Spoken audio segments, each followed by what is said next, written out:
On Glenn Beck's program today, he got into a big discussion about the whole state secession issue. I just wanted to touch real quick on where he's wrong. I agree with Glenn Beck on many things, and I look to him quite often for insight into political matters. But he came out today and said that the petitions that are going on whitehouse.gov/petitions, he says that is dumb, stupid, juvenile, and ridiculous. I think just the fact that people did that, it's now to the point where all 50 states have a petition on there. I know that it's not the government of the states, but it's the people.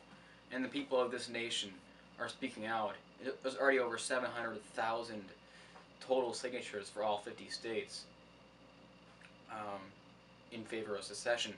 If anything, it shows that our people are frustrated with this current government and want some form of drastic action.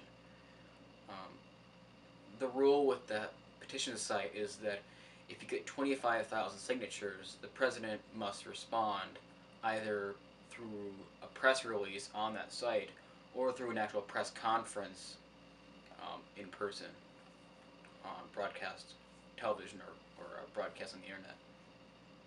So as of right now, the president, if he follows that format, he must respond now to these secession petitions.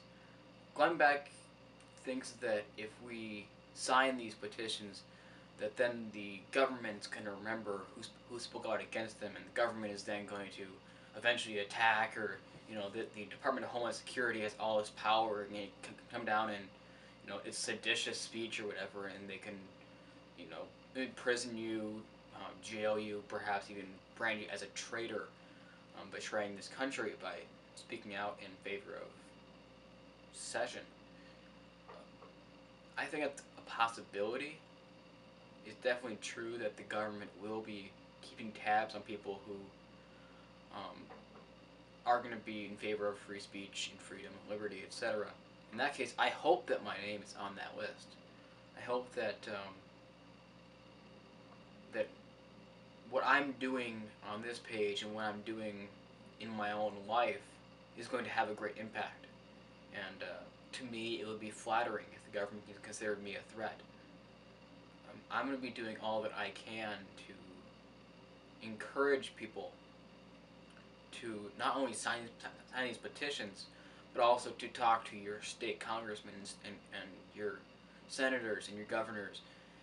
And even if it's not so much asking for an extreme act like sedition or secession, but talk to them about reforming the government. Talk to them about cutting back on spending, cutting back on taxes, reducing the size of government.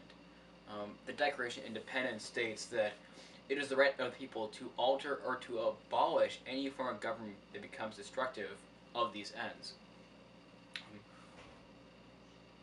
What's happening right now is very similar to what the colonies had happening back in 1774 and 1775, before the Declaration of Independence was written. At that time, there was talk of secession almost every single day in most papers up and down the East Coast. I'm sure Britain responded negatively, saying that these colonists they're crazy, they're seditious, and we should put them down. I guess my question is, what's the worst that could happen? We could have a civil war. Frankly, I don't think it'll come to that. I think there is still enough common sense and understanding in this nation that we won't come to that kind of violent conflict. But I do hope that this causes people to wake up. So far, it's been astounding what this has done. It's now trending on Yahoo News. It's trending on most news sites. Fox News, CBS, NBC have all picked up on this story. And it doesn't matter if their views are against the petitions or for the petitions. What matters is that the public now realizes that a large majority of people, or a large amount of citizens here in the United States, are upset with the current situation. So um, don't be um, discouraged by the news sources that say that this petition is useless or worthless.